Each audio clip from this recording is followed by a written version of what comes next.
Assalamualaikum warahmatullahi wabarakatuh. Kembali bertemu bersama saya Pisopialdi. Ini adalah acara perdana kita, yaitu adalah bincang bahasa. Kita akan membahas seluruh bahasa daerah. Kita akan mengajarkan bahasa daerah, mengenalkan bahasa daerah, dan bagaimana caranya menguasai suatu bahasa daerah. Dan hadir bersama saya di sini adalah Bang Sajidin, seorang penutur bahasa Madura. Dan kali ini kita akan membahas bahasa-bahasa Madura. Bagaimana kosakatanya, bagaimana ungkapannya, bagaimana kata makian juga boleh nanti Bang ya. Oke, langsung saja saya beri kesempatan kepada Bang Jidin untuk memperkenalkan diri terlebih dahulu. Silakan Bang Jidin. Baik, Assalamualaikum warahmatullahi wabarakatuh. Waalaikumsalam warahmatullahi wabarakatuh. Selamat pagi yang nontonnya pagi, selamat siang yang nontonnya siang, yang nonton malam selamat malam. Dan nama saya Sajidin Mutakin Putra. Saya tinggal di negara berbeda di luar Indonesia. Kalau bisa mungkin bagi pemerintah ini hanya bercanda saja. Saya tinggal di negara Republik Independen Oksiantan ya, di salah satu tempat yang paling dianggap jauh oleh masyarakat Kota Pontianak. Itu singkatannya berarti RIS ya Bang ya? RIS. RIS. Betul, RIS. Bukan Republik Indonesia Serikat ya, tapi Republik Independen Oksiantan. Oke, lanjut Bang. Baik, saya 100% Madura. Karena kalau ditinjau dari sisi masyarakat Madura menganut sistem keturunan dari sebelah ayah. Ayah saya adalah orang Madura Tulen, ibu saya itu bapaknya orang Madura dan ibunya orang Jawa. Jadi tetap juga 100% orang Madura. Saya asalnya dari Kabupaten Bengkayang dan ya saya tuh orang yang bisa dibilang kalau masyarakat Sambas menyebutnya dengan kata tompan. Iya. Tompan itu bertimpak-timpak, itu tidak, kalau bahasa orang Pontianak itu tak turudu. Tidak jelas lagi dah. Tidak jelas. Saya tinggal di Siantan, lahir di Bengkayang di Sanggoledo tepatnya. Ibu saya itu bapak dari sebelah ibu, bapaknya ibu itu orang Madura, ibunya ibu orang Jember. Bapak saya kelahiran Tebas. Tebas, oke. Jadi itu nggak tahu kemana. Orang mana? Orang Siantan. Kalau dilihat orang mana? Orang Bengkayang, Sanggoledo. Orang ketemu orang Jember, oh Jember toh, saya juga Jember. Dia bisa dong karena ibu saya orang saya di sana kan. Ketemu lagi sama orang Sambas. Sambasnya di mana? Saya Tebas. Jadi Tebas itu ada di daerah Kabupaten Sambas, Provinsi Kalimantan Barat ya semuanya. Jadi masuk ke bahasa Sambas sebenarnya kalau orang Tebas itu. Betul. Oke, lanjutkan Bang. Baik. Selanjutnya.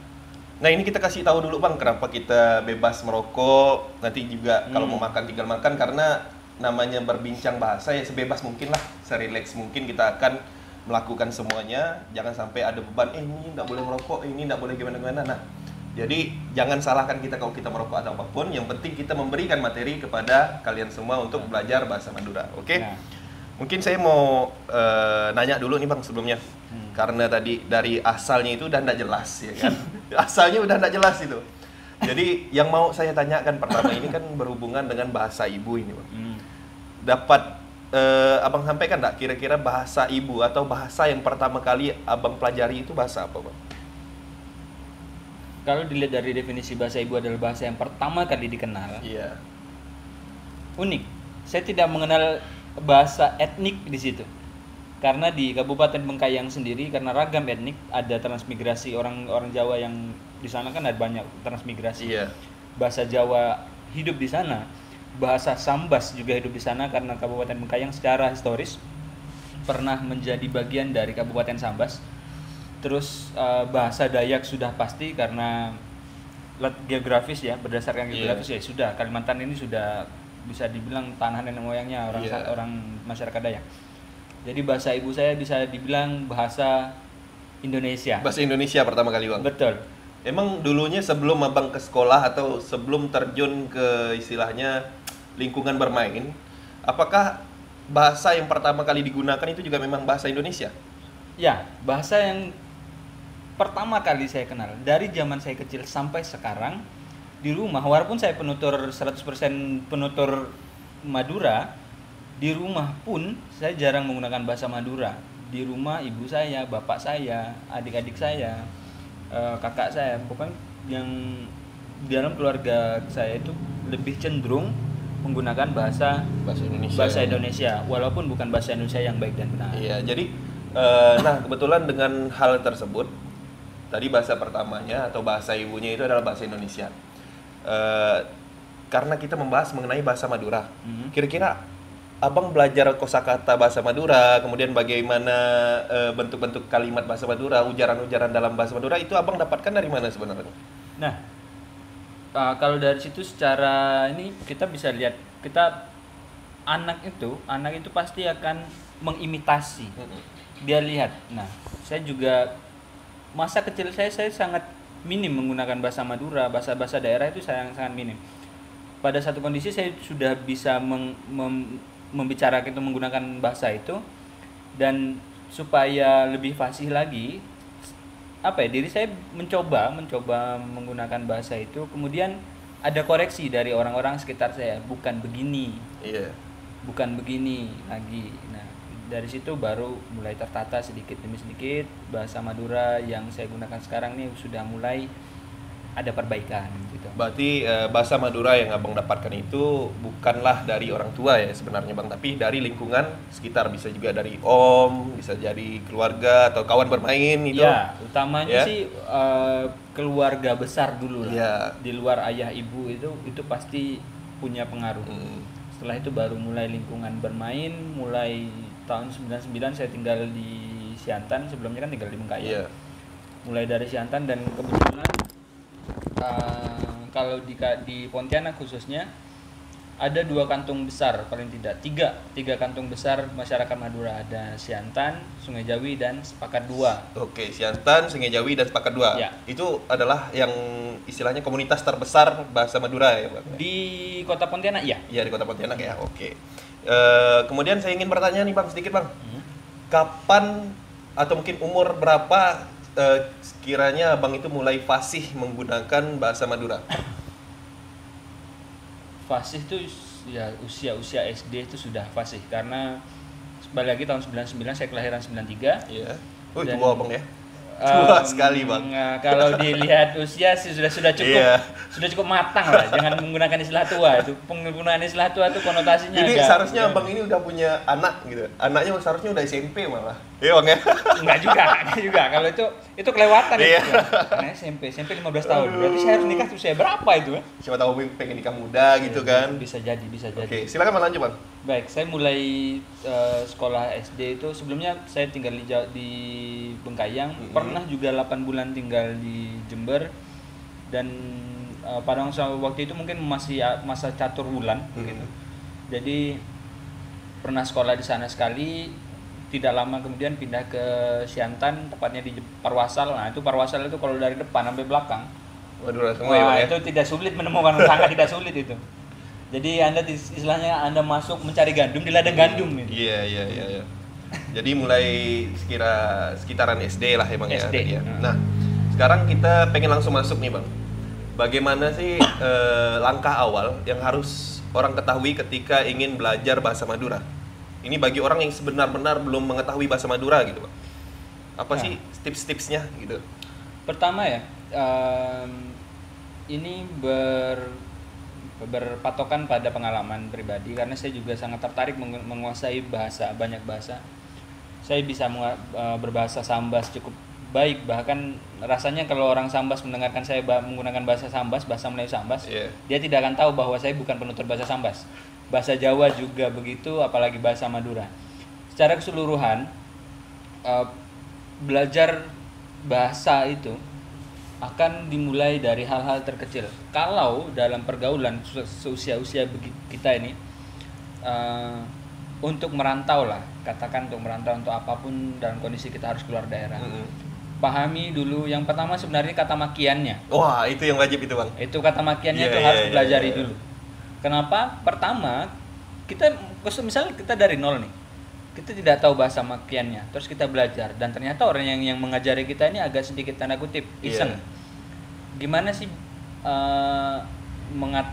mengucapkan salam atau memulai pembicaraan dengan orang lain dengan bahasa mereka misalnya. Ternyata dia kasih satu kosakata yang tanda kutip haram digunakan gitu. Itu contohnya apa Bang? Nggak apa-apa, di sini kita sebutkan semua Bang, karena kita membahas masalah bahasa. Kalau misal satu bahasa kita anggap jorok, kasar atau apapun, bahkan suatu saat kata itu akan hilang. Ya, Ya kan, betul. maka di sini kita juga akan menyelamatkan bahasa-bahasa yang sekiranya orang bilang, ini kotor, ini Betul. jorok gitu. Jadi silakan sebutkan saja sebebas mungkin di sini, Bang. Misalnya ini rasanya akan umum di kawan-kawan rasanya. Itu dengan kata kerembung. Kerembung. Oh iya, paham. Itu artinya apa, Bang? Silakan, Bang. Itu sebenarnya bukan singkatan ya, pemendekan dari kata yang bermakna dua kata yang bermakna, bukan dua kata, ini frasa rasanya. Ini mengacu pada kemaluan ibu. Kemaluan ibu. Oh, oke. Kalau misalnya bahasa Melayu itu istilahnya pukima gitu ya. Itu Iya kan? tapi ada ininya, ada pemilikannya.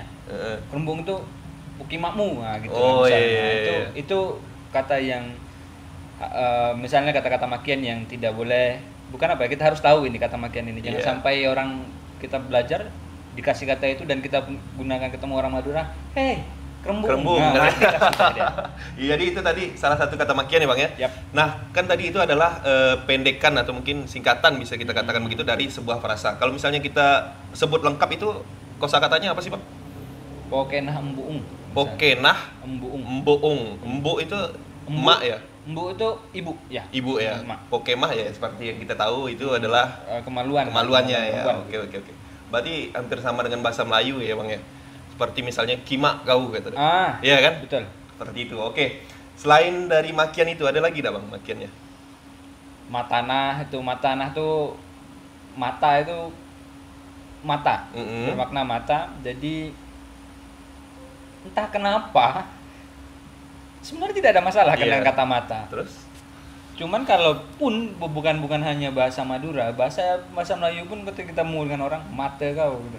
Mm-mm. Nah, itu agak terdengar cukup kasar. Itu sepertinya bukan masuk ke dalam makian ya, Bang ya? Sebetulnya tidak makian sih. Iya. Heeh. Karena biasanya untuk menegur orang juga seperti itu ya, Bang ya? Bisa. Matanah gitu. Bisa. Oke. Kemudian yang lainnya lagi, Bang. Saya pernah itu satu kosakata saya belajar Apa tuh? hampir sama seperti kerembung tadi itu. Ini adalah pokemah. Iya, Bang ya? Pokenah. Pokenah atau pokemah? Pokenah. Pokenah. Nah, pokenah kakeh beceng biasanya. Mm-mm. Iya, Bang ya. Nah, itu artinya apa, Bang? Itu- Saya cuma belajar kosakatanya tapi saya tidak tahu artinya itu, Bang. Pokenah itu kemaluan perempuan. Heeh. Terus kemudian kakeh itu penyebutan bahasa cukup bukan kasar ya, bahasa yang hari-hari digunakan untuk menyebutkan kamu. Iya. Beceng itu bau. Bau. Oh, berarti artinya kemaluan kamu Bau. bau. Itu hanya untuk perempuan ya, Bang ya, pokenah itu. Mm-mm. Kalau misalnya laki-laki apa? Ya sama saja sih Sama penggunaan, saja. sama kayak bahasa Melayu, karena tidak ada penyebutan khusus untuk ada satu kata Apa itu? pala. Pala itu artinya Ini kalau bahasa Melayu kan berarti kepala. Iya. Pala itu kalau dalam bahasa Madura artinya kemaluan laki-laki. kemaluan laki-laki. Selain kata pala itu dia bisa bersinonim dengan kata peler, misalnya kayak gitu. Itu sama saja itu. Iya. Istilahnya kalau misalnya kita gunakan dalam kalimat itu bagaimana, Bang? Pala itu. Gimana ya? Saya jarang Ini bebas, kita bebas memaki di ya, sini, Bang. karena saya itu jarang menggunakan kata Iya. itu. Saya tidak pernah rasanya saya tidak pernah memaki-maki baru. Kalau misalnya di dalam bahasa Sambas itu yang saya ketahui kan misalnya butuh hayahang. Nah, itu sebuah makian itu. Butuh ayahang. Tuh hayang ya betul. Buke maang. Buke Nah, maang. ya kan itu saya juga tidak tahu kenapa dia menggunakan kosakata itu, kosakata untuk kemaluan itu digunakan sebagai makian. Ya kan? Nah, untuk bahasa Madura itu, Bang. Dalam kalimatnya itu bagaimana kira-kira? Kalau butuh hayang ya. Bahasa Maduranya Nih, kita biarkan dulu Bang Sidin berpikir. Kita bakar lagi rokok. Jadi di channel ini kita bebas mau ngomong apapun. Karena memang kita berbincang bahasa, ya namakan bincang bahasa bebas sebebas-bebasnya. Jangan sampai tertekan oleh, oh ini kita tidak boleh menyebutkan ini, kita tidak boleh menyebutkan ini. Jangan berpikiran seperti itu, karena kalau kita tidak bahas, suatu saat kosakata tersebut akan hilang. Saya contohkan, sambil saya contohkan satu kosakata itu, Bang. Saya dapat di Sambas ketika saya sekolah di Sambas. Dia menyebutkan mukong. Mungkin Abang tahu mukong kali ya, Bang ya? Mukong ya. Iya kan? Kalau mukong itu sebagian besar kalau perempuan tidak akan tahu apa artinya. Tapi kalau laki-laki itu udah pasti tahu. Dia mukong itu adalah sebuah kosakata untuk menyebutkan bentuk kemaluan perempuan yang apa istilahnya? Menonjol gitu. Walaupun dia sudah menggunakan celana. Jadi ketika kita lihat, oh ini nampak nih istilahnya tembem. Iya, begitu kan? Tembem gitu. Oke, silakan Bang. Biasanya kalau tadi untuk makian menggunakan Pala itu. pala tadi itu hampir sama saja, tinggal hanya menggunakan mengganti diksi ayahang dengan bapak. Bapak eng itu dalam bahasa Madura menyebutkan, tapi tidak bisa digunakan untuk sebagai subjek, tapi sebagai objek. Misalnya contoh begini, Andi eng punyanya, miliknya. Tapi kalau misalnya mau kita sebutkan seperti ini, kamu harus begini, tidak bisa eng itu di depan, tidak bisa dia sebagai subjek depan, hanya bisa menggunakan kakek misalnya untuk kamu, tapi itu hanya dia melekat pada kepunyaan, kepemilikan. Berarti dia tidak bisa berpisah ya Bang ya, dia terikat dengan si objek tersebut. Ya, terikat dengan kosa kata dasarnya, dia tidak bisa dibilang itu morfem terikat. Yang kalau dia terpisah dari morfem dari kosakata dasarnya, dia tidak memiliki arti. Oke. Nampaknya sudah cukup kita membahas mengenai makian-makian ini ya Bang ya. Mungkin kita lanjut lagi nanti di bagian kedua mengenai kosakata dasar dalam bahasa Madura.